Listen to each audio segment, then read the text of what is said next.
Okay everyone, welcome back to another video on the channel. Today we're back on GT Sport and we're back with a track guide for Daily Race C in the new wet conditions at the Tokyo Layout driving Group 3 car. So I've managed to do a fairly solid lap here.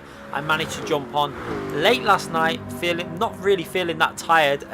It was around 12 midnight, something like that. I decided to jump on for 20-30 minutes to improve my time because it was at I think it was at a 2 minutes 11.5, and I knew I had a lot of time to come off that, and I wanted to get a slightly better lap than that for the track guide. I know I would have liked to get this track guide out yesterday, but I knew I could improve on the lap, so I wanted to improve on that and then bring you basically as much detail in terms of improving your lap as possible for this round, because it's going to be very close and tight all the way through the field. I think, you know, a couple of attempts is going to gain you a lot of time. Even though the lap is very long, there is not many corners at this track because it's a lot of acceleration and flat out zones. Obviously the main straight goes on for an eternity, and that is pretty much the majority of the lap is a main straight. So there's not actually as many opportunities to make up time as you would think. Now obviously in the wet conditions, if you get that right traction, that right gearing, it can make a massive difference to your lap. And what you're going to see here is a fairly solid lap. Now it's not the ultimate lap. My optimal lap was, I think, a 2 minutes 10.8. Now I know that that's slightly skewed because of the final sector, where sometimes you start your lap by getting better traction, so it's probably a tenth out on the skewing, but I think I can definitely get down to a 2 minutes 10.9. but this lap is a 2 minutes 11.1. It's a solid drive.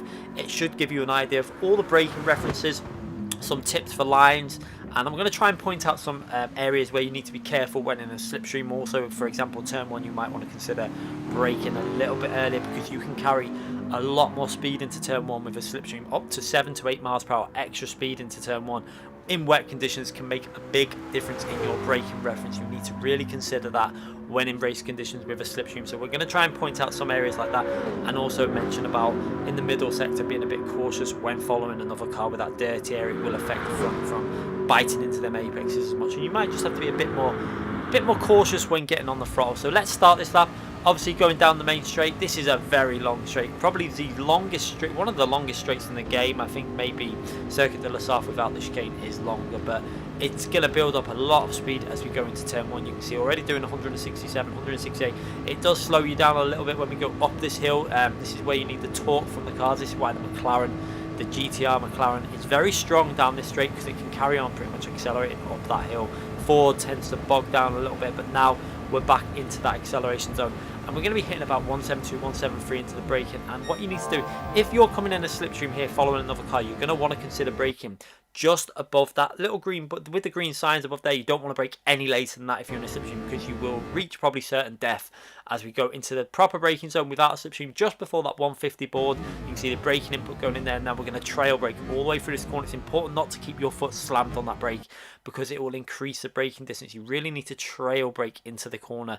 As you see that line, we want to get this front end as close as possible to the wall on the right hand side. You'll see how I'm almost coasting through the corner because I don't want to take too much speed off the cars. We're back on that throttle, 40% throttle in there, and then aggressive on the throttle once you feel the traction is there. Up shift early into third gear there, just to bite the car into the tarmac a bit, and then making sure you hit the brakes before that pole on the left hand side. You can just see it there. It was covered by the mirror, but it's a telephone pole. And trying to keep the right hand, now the tyres, as close to that right hand wall as possible to give yourself as much angle through the exit there. And important to get on the throttle as early as possible. Look how early I was on the throttle. You can see in the mirror the ghost how far it dropped back then was because we got on the throttle really aggressively out of that corner and found a lot of traction by that early upshift into third gear. Now through these really fast corners, it is about taking the correct line. You'll see how I get it to the wall as much as possible. We're not going to lift off the throttle at this point. You're going to see maximum attack through here. No lifting off the throttle. As long as you take it very close to that wall, there's a lot of grip close to that wall on that left hand side. And then swinging it from the left to the right hand side again. We're not going to hit the brake really. We're just going to lift off the throttle here just to let the car coast a little bit, and then get back on the throttle so it doesn't really drop below 140 miles per hour. You'll see there 144, 142, 141, 142. We're not going to drop below 140. It's important to maintain that speed through there. And now we're going to brake around about that 100 board above our head. We're going to pretty much use that as a reference onto the brakes there, pretty much dead under it.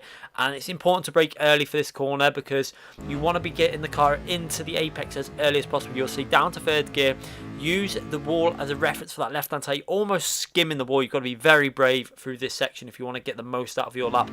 Again, an early upshift into 4th gear, you'll see here, helps stabilize the car and also helps bite the car into the right hand side. Now again, you're going to get as close to that wall as possible onto the throttle nice and early. You're going to find a lot of traction in 4th gear. Just be cautious that you don't put too much steering inputs in at that point, because it can trigger the rear to go very loose on the exit there. As we now go into this very fast right hand corner, almost making sure that you brake before that blue board above your head there.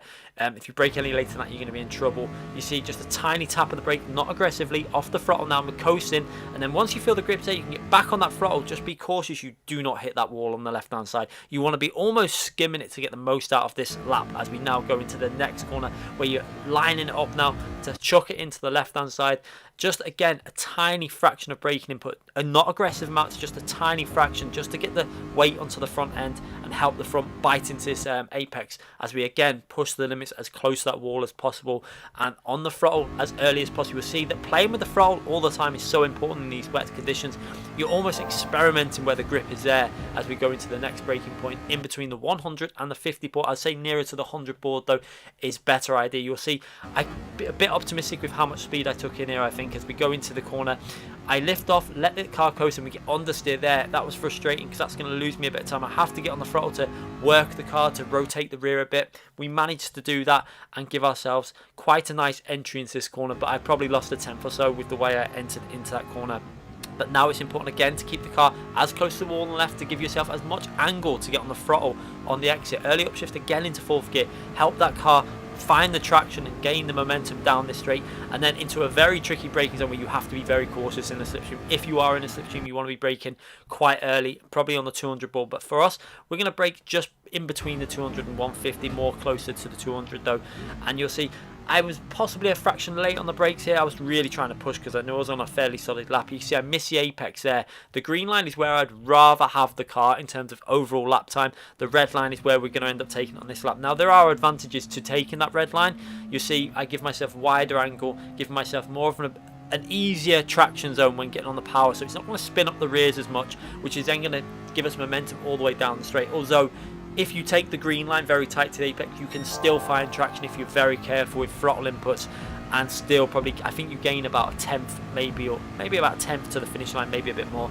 So if I would have nailed that final corner, we would have possibly been on an 211 flat, or maybe crept into a 210.9. It would have been very close. It would have been interesting if I would have just hooked that final corner. But hopefully there's some tips there for the braking, the references into the corners. We're going to run through that lap now from the chase camera, and I'm going to really emphasize how close you need to be getting to the walls and like using the full width of the track to help you get as much out of this lap as possible. As again, we go down the main straight into turn 1, and this is also handy for some people that use other control methods or whatever you might play on the steering wheel with this view. It's handy to see the different perspectives of where we're braking as we go into turn 1, and you see braking just short of that 150 board, using the full width of the track, chucking it in, and look how close we get to the wall on the left hand side. Now as we accelerate out, you'll see we actually skim the wall there, sparks flying. That is, you really have to be pushing the limits, and again look at that, really pushing the limits close to the wall. You don't want to obviously be hitting the wall on the exit there, because it will slow your momentum down into this left hand corner where we're taking this flat, no lift in there, just holding it tight to the apex. A lot of grip if you manage to get that line right, and then just lifting off the throttle through here just to help the car stay to the right hand side, because you always have to be thinking about what corner is next. The same for this corner, you know you're going into a left and a right, and it's just, there's a lot of left and rights in this track. You'll see as we go through this right hand corner, you then got to line it straight away up for the next left. As you see, I slightly missed the apex there, maybe half attempt to be gained, but we got really good exit speed, and this corner I absolutely nailed.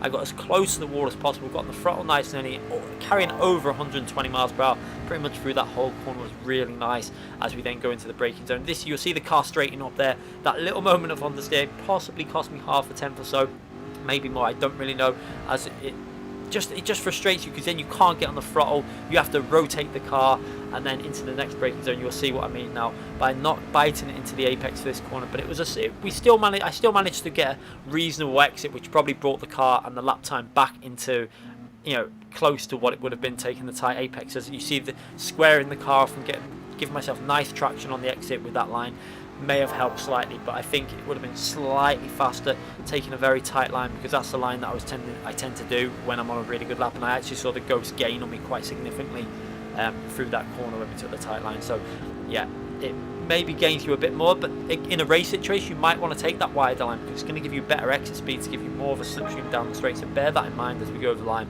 2 minutes 11.1, fairly solid lap. What I'm going to do now is I'm going to let you watch that lap in full speed, no commentary, full volume on. Enjoy the lap. Hope it gives you some tips. Hope this video has helped. Leave in the comment section if this lap guide has helped you out, if it's improved your lap time, if it's got you further up the grid and enabled you to win a race. I really do like reading comments like that. So thank you again for watching this. Please subscribe to the channel if you haven't already subscribed, and click that notification button so you don't miss any future videos. Thanks again for watching, everyone.